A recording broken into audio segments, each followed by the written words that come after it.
Hello दोस्तों, नमस्कार। हम लोगों ने पहले पार्ट में गांधी जी के बारे में काफ़ी कुछ सारी चीज़ें सीख ली थी। आज हम लोग पार्ट 2 पढ़ते हैं। देखिए, पिछली क्लास में हम लोगों ने सन 1915 ईस्वी तक गांधी जी के बारे में काफ़ी कुछ चीज़ें जान लिया था। सन 1915 ईस्वी को गांधी जी का भारत आगमन होता है।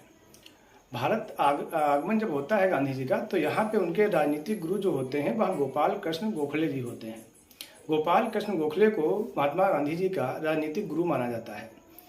गांधी जी जब 1915 ईस्वी में भारत आ जाते हैं, तो सन 1917 से 1918 के मध्य गांधी जी के द्वारा 3 अहम सत्याग्रह किए जाते हैं। जो पहला सत्याग्रह किया गया वह था उनका चंपारण सत्याग्रह। चंपारण सत्याग्रह जो था, इसके लिए गांधी जी को आमंत्रित किया था राजकुमार शुक्ला नाम के व्यक्ति ने। राजकुमार शुक्ला नाम के एक व्यक्ति ने गांधी जी से कहा कि चंपारण में किसानों का काफ़ी शोषण किया जा रहा है, तो आप वहां पर आपकी परम आवश्यकता है। तो गांधी जी चंपारण सत्याग्रह, पहला उन्होंने जो सत्याग्रह किया था वह कौन सा था? चंपारण सत्याग्रह। किसके अनुरोध पर गए थे? वह गए थे राजकुमार शुक्ला जी के अनुरोध पर। गांधी जी का जो इसमें सहयोग किया था, इसमें इनके सहयोगी के रूप में कुछ लोग रहे थे और पेपर में सहयोगी पूछ लिए जाते हैं। जो पहले सहयोगी थे वह थे डॉक्टर राजेंद्र प्रसाद, दूसरे थे महादेव देसाई, तीसरे थे नरहरि पारिख और चौथे थे जे.बी. कृपलानी। चंपारण सत्याग्रह में सहयोगी के रूप में जो भूमिका निभाई थी वह थे डॉक्टर राजेंद्र प्रसाद, महादेव देसाई, नरहरि पारिख और जे.बी. कृपलानी। इन लोगों ने महात्मा गांधी जी का काफ़ी सहयोग किया था। चंपारण सत्याग्रह सक्सेसफुल रहा। इसके बाद में सन 1918 ईस्वी में एक आंदोलन और होता है, उसे नाम दिया गया अहमदाबाद आंदोलन। तो जो 1918 ईस्वी में होता है वह कौन सा होता है? अहमदाबाद आंदोलन। अहमदाबाद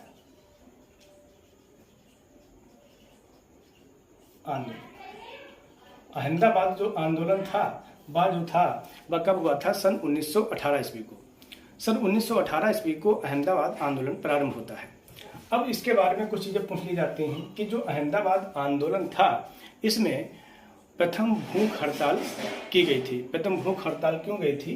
क्योंकि इसमें जो मिल मजदूर थे वह उस समय एक प्लेग बीमारी काफ़ी फैली हुई थी। तो जो मजदूर थे वह 35% बोनस की डिमांड कर रहे थे और जो मिल मालिक थे वह इनको 20% बोनस देना चाहते थे। तो गांधी जी को इसमें बुलाया गया और गांधी जी ने इसमें भाग लिया और इसमें प्रथम भूख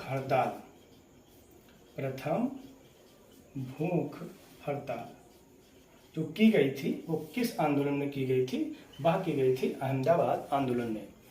बाद में यह मामला न्यायालय पहुंचा और न्यायालय ने भी 35% देने को कहा। तो इसमें यह आंदोलन भी सक्सेस रहा और इसमें कितने परसेंट बोनस फिर मिला मजदूरों को? 35%।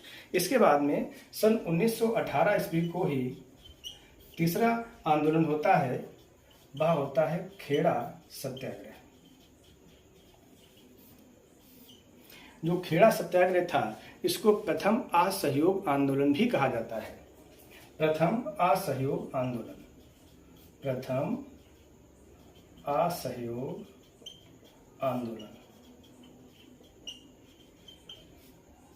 जो प्रथम असहयोग आंदोलन था वह कौन सा था?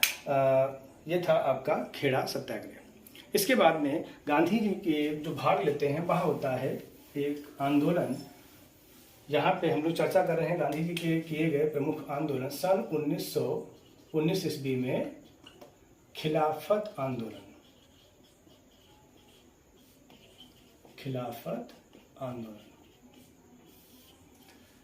खिलाफत जो आंदोलन था, इसमें क्या था कि एक खिलाफत कमेटी बनाई गई थी और इसका एक अखिल भारतीय सम्मेलन नई दिल्ली में हुआ था, इसमें गांधी जी को प्रमुख बनाया गया था। अब गांधी जी इस आंदोलन को हिंदू मुस्लिम एकता का प्रतीक मानते थे। मतलब जो प्रतीक मानते थे खिलाफत आंदोलन को, किस कारण? हिंदू मुस्लिम एकता का। सन 1920 ईस्वी में गांधी जी के द्वारा अगला आंदोलन किया गया और उसे नाम दिया गया असहयोग आंदोलन। असहयोग आंदोलन। इस असहयोग आंदोलन के प्रारंभ होने के कुछ कारण थे। पहला कारण क्या था? सन 1919 ईस्वी को रोलेट एक्ट, यह क्या था? यह कानून एक ऐसा कानून था जिसमें किसी भी व्यक्ति को पकड़ के 2 साल तक जेल में बिना दलील, बिना अपील के बंद किया जा सकता था। अच्छा, सन 1919 ईस्वी में एक कारण ये था। जो दूसरा कारण था वह था प्रथम विश्व युद्ध। प्रथम विश्व युद्ध। प्रथम विश्व युद्ध के कारण जो तटीय कर थे वह काफ़ी बढ़ा दिए गए थे और उनके कारण वस्तुएं जो थी वो काफ़ी महंगी हो गई थी। इस कारण गांधी जी ने असहयोग आंदोलन को प्रारंभ किया। कब प्रारंभ किया था? 1 अगस्त 1920 ईस्वी को गांधी जी के द्वारा यह आंदोलन प्रारंभ किया गया। जो गांधी जी के ये सारे जो आंदोलन थे वो अहिंसात्मक थे, मतलब इसमें हिंसा को वो पसंद नहीं करते थे। होता यह है कि 5 फरवरी 1922 ईस्वी को गोरखपुर जिले में एक कांड हो जाता है, देवरिया कांड। उसमें कुछ पुलिसकर्मी जल के मार दिए जाते हैं, कुछ लड़ाइयाँ होती हैं, दंगे होते हैं। तो गांधी जी को यह पसंद नहीं आता है और 12 फरवरी 1922 ईस्वी को गांधी जी के द्वारा यह आंदोलन वापस ले लिया जाता है। गांधी जी के द्वारा जब आंदोलन जब वापस ले लिया गया तो गांधी जी की इस कार्य की आलोचना जो कुछ व्यक्तियों ने की, कुछ क्रांतिकारी थे। कौन कौन से थे? मोतीलाल नेहरू, CR दास, जवाहरलाल नेहरू और सुभाष चंद्र बोस। उन लोगों का कहना था कि गांधी जी ने यह आंदोलन जब अपनी चरम स्थिति पे था तो इसको वापस लेने की आवश्यकता नहीं की थी, नहीं चाहिए थे इनको। तो ये 5 फरवरी से 1922 से 16 फरवरी 1922 तक गांधी जी के द्वारा ये इस दिन ये होता है कि यह एक कांड होता है और 12 फरवरी 1922 ईस्वी को गांधी जी के द्वारा यह आंदोलन वापस कर लिया जाता है। इसके बाद में अच्छा, गांधी जी ने इस असहयोग आंदोलन में कुछ चीज़ें और की। उनको एक जो उपाधि दी, केसर ए हिंद। जैसा हम लोगों ने पहली क्लास में पढ़ा था कि केसर ए हिंद की उपाधि गांधी जी को मिली हुई थी, वह इन्होंने इस आंदोलन में ही वापस कर दी। दूसरी, यहाँ पे क्या होता है, जो मोतीलाल नेहरू थे और CR दास थे, इन्होंने अपनी एक पार्टी का निर्माण किया, उसे कहा जाता था स्वराज पार्टी। उसका गठन किया गया। स्वराज पार्टी का गठन भी असहयोग आंदोलन के बाद में किया गया।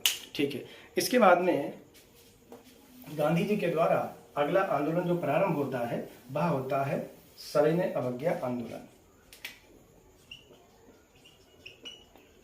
सविनय अवज्ञा आंदोलन। सविनय अवज्ञा आंदोलन जो प्रारंभ होता है वह प्रारंभ होता है सन 1930 ईस्वी को। सन 1930 ईस्वी को सविनय अवज्ञा आंदोलन प्रारंभ होता है। इसके भी कुछ कारण थे। क्या कारण थे? पहला जो इसका कारण था वह था नमक कर, मतलब इसे हम लोग कहते हैं दांडी मार्च। अंग्रेजों ने यह नियम बनाया था कि अगर कोई रेत पर भी एक नमक का ठीला पड़ा हुआ है, अगर उसको भी कोई व्यक्ति उठा लेता है तो अंग्रेज उस पर काफ़ी जुर्माना लगा दिया करते थे और जेल में बंद कर दिया करते थे। तो गांधी जी इस आंदोलन दांडी मार्च, एक कारण ये था और जो दूसरा कारण था साइमन कमीशन। साइमन कमीशन यह भारत आया था और इसमें यह कब आया था? सन 1928 ईस्वी को। इसमें एक भी भारतीय शामिल नहीं था। इन दो कारण की वजह से सविनय अवज्ञा आंदोलन प्रारंभ किया गया। इसके बाद में सन 1942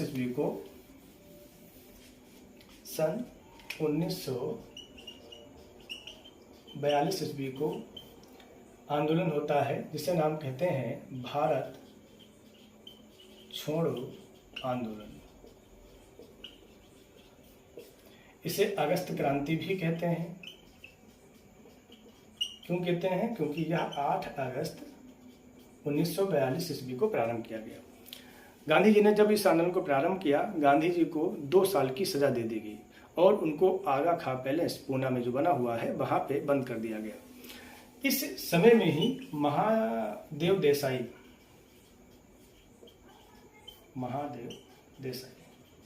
और कस्तूरबा गांधी, जो गांधी जी की पत्नी थी, इनका देहांत हो जाता है। महादेव देसाई जी का हार्ट की प्रॉब्लम की वजह से देहांत हो जाता है और कस्तूरबा गांधी, इनको भी सजा हुई थी और इनकी मृत्यु हो जाती है सन 1944 ईस्वी को।